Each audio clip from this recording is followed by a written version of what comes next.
Today, as you can see, we are not at any vineyard or at any winery. We are at the Figuerot, which is the center of the Castellers de Vilafranca, here at Vilafranca del Penedès. And I want to make this video for a long time, because every time that I go around the world, showing the wines, tasting the wines, I always start with a slide with a picture of the castells.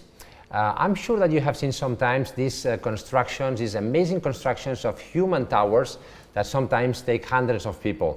Well, here there's a long tradition of 200 years about this sport, this culture that we have.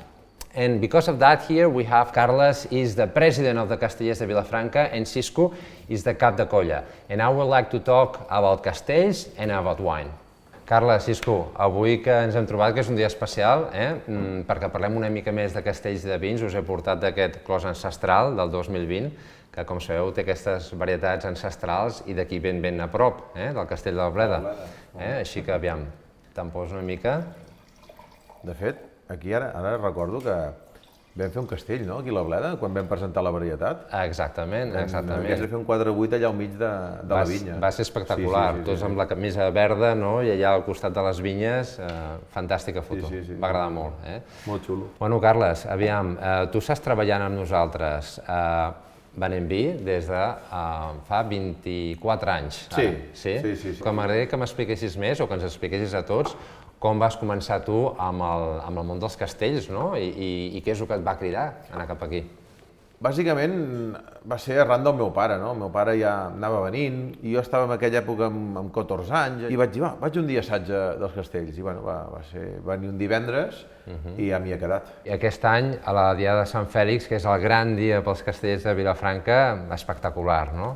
Sí, és el moment àlgid, és a dir, al final és tot un dia d'emocions perquè hi ha moltes tradicions, hi ha tot un esforç que has fet durant molt de temps i aquest any era molt esperat perquè portàvem 2 anys de parada per pandèmia i era el moment que ens obrien la porta per poder fer allò que més ens agrada, no? I va ser espectacular perquè vam fer les millors construccions que teníem i va ser un punt d'inflexió no només per nosaltres sinó pel món casteller en general. De fet, ho vas veure tu, Carles? Bueno, jo ho vaig veure que em vaig emocionar moltíssim, no? Perquè ell sí que hi creia, el Cisco hi creia molt perquè va ser el seu objectiu al cap des de principi d'any de dir hem d'arribar a Sant Fèlix amb 4 gammes extras i ell anava repetint i la gent el prenia per boig, aquest està boig, 4 gammes extras per Sant Fèlix. Una diada nosaltres tenim, podem fer 3 castells i un pilar és d'uns i fem 4 grans construccions. Gamma extra és els de màxima dificultat. Sí, i vam aconseguir-ho realment, vull dir, vam arribar a Sant Fèlix, sí que n'hi va haver 2 que es van quedar mitges, que els vam només carregar, vull dir, 1 i mig, perquè el 310 sí que va caure, i la Torre de Nou, que ja quasi estava descarregada, va ser un despiste que es va enfonsar, no? Però bueno, després, posteriorment, l'hem tornat a descarregar i hem demostrat que el que deia abans, que les hores d'assaig, les hores invertides, donin el seu fruit a plaça, no? I això ja no és satisfacció nostra, és satisfacció el que deia abans del Cisco.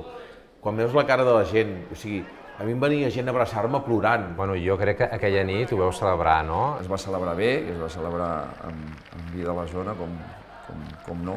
És a dir, al final nosaltres estem molt arrelats al territori i moltes vegades la temporada ve condicionada per la barema. De fet, tenim molta gent de la colla que està en el sector del vi, no? I clar, el fet que s'avanci la barema també a vegades ens pot perjudicar amb algunes diades, no?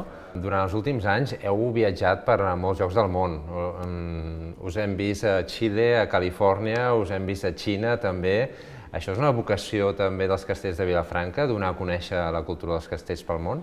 Sí, és a dir, al final nosaltres, a part de mantenir aquesta cultura, és difondre-la, no? I també és una part de fer cohesió social, doncs és viatjar i exportar el que són els castells.